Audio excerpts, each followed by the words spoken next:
Chapter 19. Then Job answered and said, How long will ye vex my soul, and break me in pieces with words? These 10 times have ye reproached me. Ye are not ashamed that ye make yourselves strange to me. And be it indeed that I have erred, mine error remaineth with myself. If indeed ye will magnify yourselves against me, and plead against me my reproach, know now that God hath overthrown me, and hath compassed me with his net. Behold, I cry out of wrong, but I am not heard. I cry aloud, but there is no judgment. He hath fenced up my way, that I cannot pass, and he hath set darkness in my paths. He hath stripped me of my glory, and taken the crown from my head. He hath destroyed me on every side, and I am gone. And mine hope hath he removed like a tree. He hath also kindled his wrath against me, and he counteth me unto him as one of his enemies. His troops come together, and raise up their way against me, and encamp round about my tabernacle. He hath put my brethren far from me, and mine acquaintance are verily estranged from me. My kinsfolk have failed, and my familiar friends have forgotten me. They that dwell in mine house, and my maids count me for a stranger. I am an alien in their sight. I called my servant, and he gave me no answer. I entreated him with my mouth. My breath is strange to my wife, though I entreated for the children's sake of mine own body. Yea, young children despised me. I arose, and they spake against me. All my inward friends abhorred me, and they whom I loved are turned against me.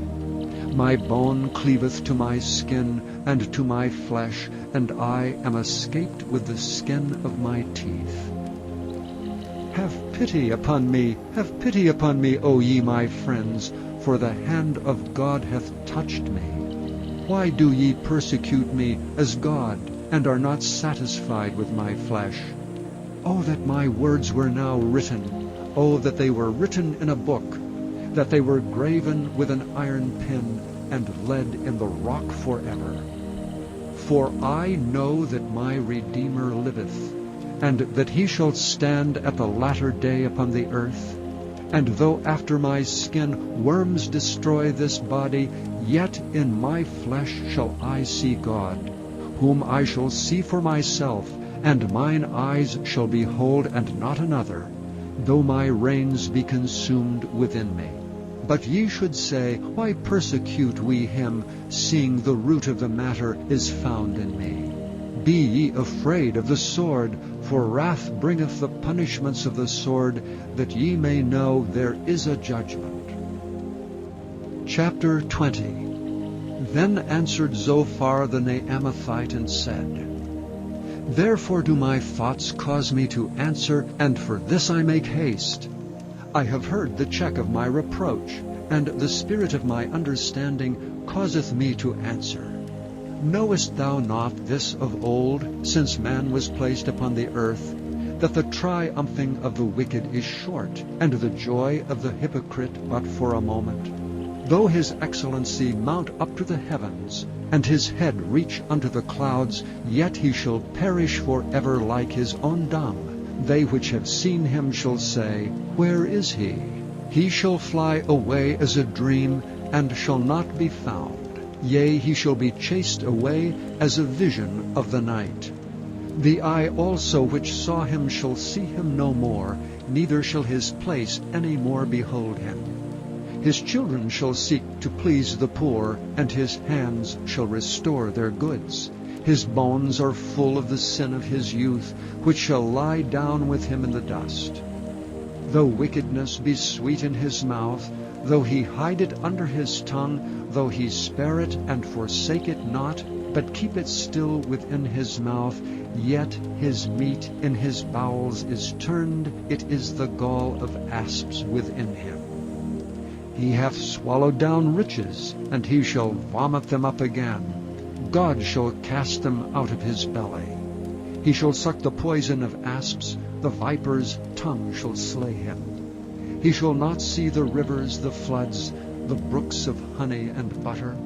That which he labored for shall he restore, and shall not swallow it down. According to his substance shall the restitution be, and he shall not rejoice therein. Because he hath oppressed and hath forsaken the poor, because he hath violently taken away an house which he builded not, surely he shall not feel quietness in his belly, he shall not save of that which he desired.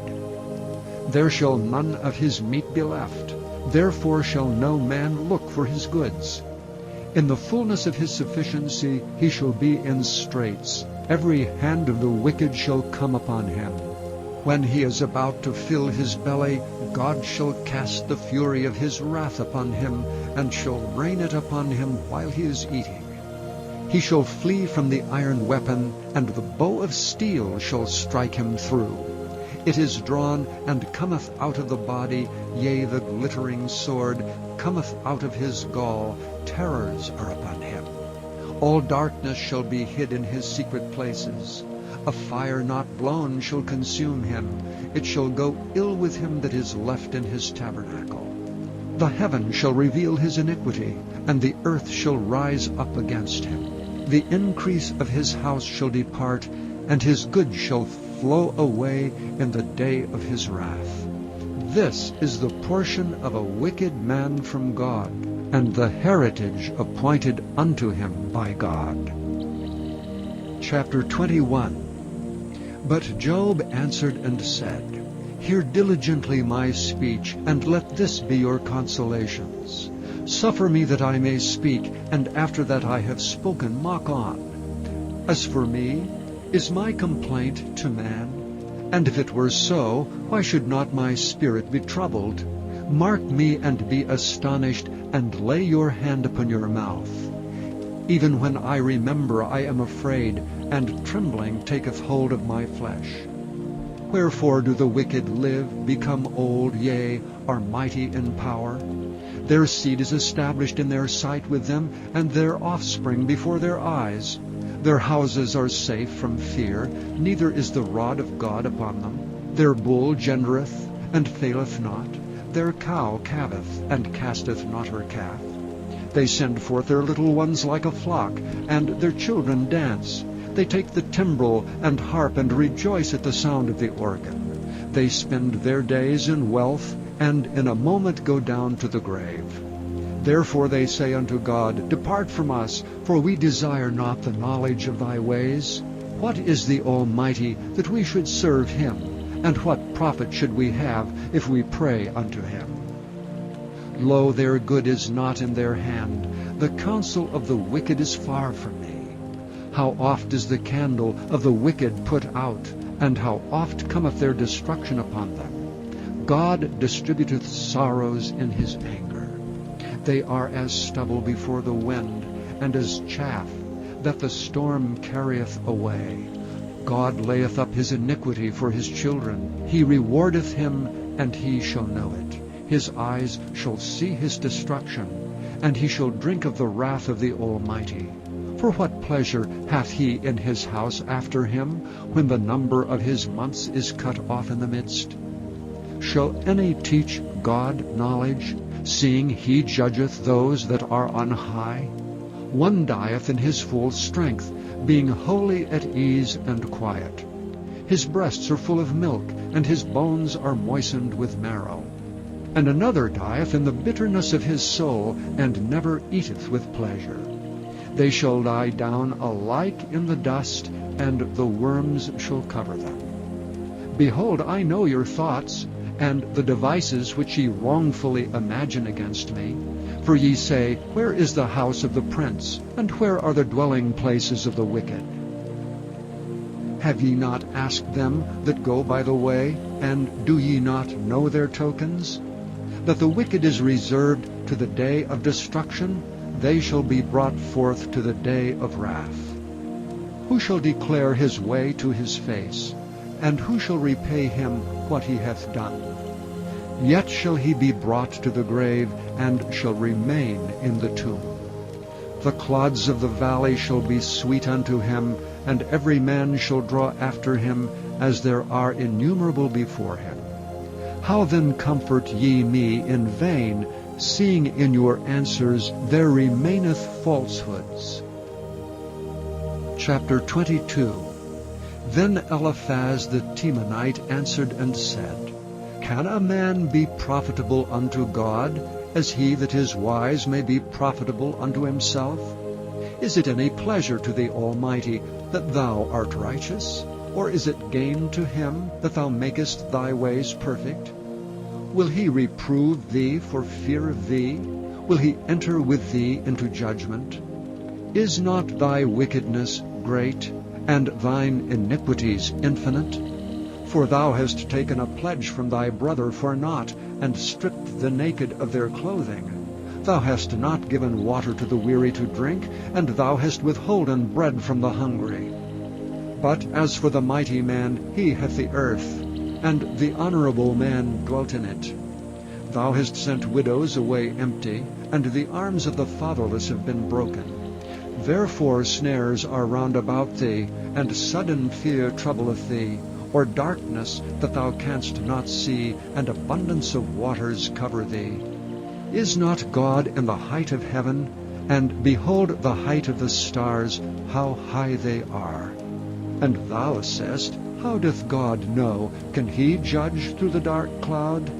Thick clouds are a covering to him that he seeth not, and he walketh in the circuit of heaven. Hast thou marked the old way which wicked men have trodden, which were cut down out of time, whose foundation was overflown with a flood, which said unto God, Depart from us, and what can the Almighty do for them? Yea, he filled their houses with good things, but the counsel of the wicked is far from me. The righteous see it, and are glad, and the innocent laugh them to scorn. Whereas our substance is not cut down, but the remnant of them the fire consumeth. Acquaint now thyself with him, and be at peace. Thereby good shall come unto thee. Receive, I pray thee, the law from his mouth, and lay up his words in thine heart. If thou return to the Almighty, thou shalt be built up. Thou shalt put away iniquity far from thy tabernacles. Then shalt thou lay up gold as dust, and the gold of Ophir as the stones of the brooks. Yea, the Almighty shall be thy defense, and thou shalt have plenty of silver. For then shalt thou have thy delight in the Almighty, and shalt lift up thy face unto God. Thou shalt make thy prayer unto him, and he shall hear thee, and thou shalt pay thy vows. Thou shalt also decree a thing, and it shall be established unto thee, and the light shall shine upon thy ways. When men are cast down, then thou shalt say, There is lifting up, and he shall save the humble person. He shall deliver the island of the innocent, and it is delivered by the pureness of thine hands. Chapter 23. Then Job answered and said, Even today is my complaint bitter. My stroke is heavier than my groaning. Oh, that I knew where I might find him, that I might come even to his seat. I would order my cause before him, and fill my mouth with arguments. I would know the words which he would answer me, and understand what he should say unto me. Will he plead against me with his great power? No, but he would put strength in me. There the righteous might dispute with him. So should I be delivered forever from my judge. Behold, I go forward, but he is not there, and backward, but I cannot perceive him. On the left hand, where he doth work, but I cannot behold him. He hideth himself on the right hand, that I cannot see him. But he knoweth the way that I take. When he hath tried me, I shall come forth as gold. My foot hath held his steps. His way have I kept, and not declined. Neither have I gone back from the commandment of his lips. I have esteemed the words of his mouth more than my necessary food. But he is in one mind, and who can turn him? and what his soul desireth, even that he doeth. For he performeth the thing that is appointed for me, and many such things are with him. Therefore am I troubled at his presence. When I consider, I am afraid of him. For God maketh my heart soft, and the Almighty troubleth me. Because I was not cut off before the darkness, neither hath he covered the darkness from my face.